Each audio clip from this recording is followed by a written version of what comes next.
राष्ट्रवादी काँग्रेस पक्षाचे ज्येष्ठ नेते महेश अण्णा कोठे यांचं आज प्रयागराज येथील कुंभमेळ्यात दुःखद निधन झालेलं आहे। ही वार्ता सर्वांना कळालेली आहे। मात्र या वार्त्यानंतर, या दुःखद बातमीनंतर महेश अण्णा कोठे यांच्या सर्व कार्यकर्ते असतील, त्यांचे पदाधिकारी असतील, नातेवाईक असतील, मित्रमंडळी असतील यांना मोठा धक्का बसलेला आहे।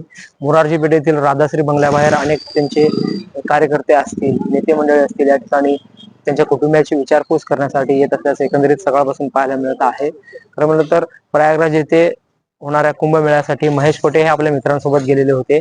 त्या ठिकाणी स्नान करून बाहेर येत असताना त्यांना हृदयविकाराचा झटका आला आणि त्यातच त्यांचा मृत्यू झाल्याची एकंदरीत माहिती या ठिकाणी मिळत आहे।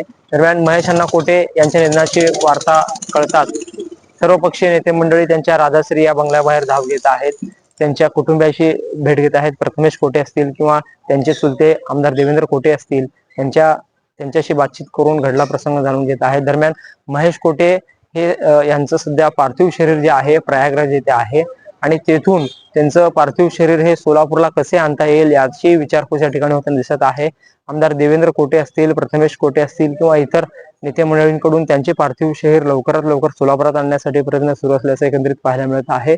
एक माहिती अशी मिळत आहे की एअर अँब्युलन्स म्हणजे विशेष विमानानं त्यांचं पार्थिव शरीर पुण्याला आणून तिथून बाय अँब्युलन्स मधून सोलापूरला आणावी का त्यांचं जो विमान आहे तो डायरेक्ट गुलबर्गाला उतरवून तिथून लवकरात लवकर सोलापूरला कसे आणता येईल यावर देखील चर्चा सुरू आहे।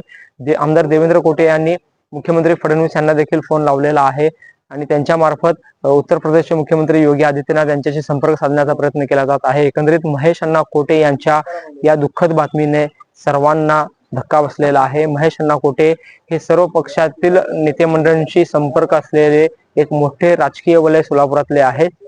अनेक निवडणुका त्यांनी महापालिकेच्या लढवल्या, विधानसभेच्या निवडणुका लढवल्या, महापालिकेमध्ये महापौर पदापर्यंत ते मजल गेलेले होते आणि अशा या नेत्याचं अकाली निधनानं सर्वांना धक्का बसलेला आहे। काही क्षणापूर्वीच आमदार विजयकुमार देशमुख हे देखील या ठिकाणी आलेले होते।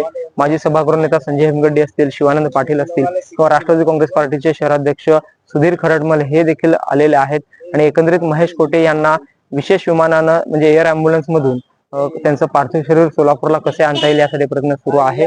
आमदार देवेंद्र कोठे असतील, प्रथमेश कोठे असतील किंवा इतर त्यांचे जे जवळचे लोक आहेत ते या ठिकाणी आलेले आहेत आणि एकंदरीत मोरारजी पेठेमध्ये एकदम शोकाकुल वातावरण पसरलेलं आहे आणि महेश अण्णा कोठे यांचं जे पार्थिव शरीर आहे संध्याकाळी 4-5 वाजेपर्यंत किंवा संध्याकाळपर्यंत आणण्याचा प्रयत्न या ठिकाणी नातेवाईकांकडून, त्यांच्या मित्रमंडळीकडून होत असल्याचं एकंदरीत पाहायला मिळत आहे। झहूर साहेब सोबत अकबर बागवान, लोकप्रधानी, सोलापूर।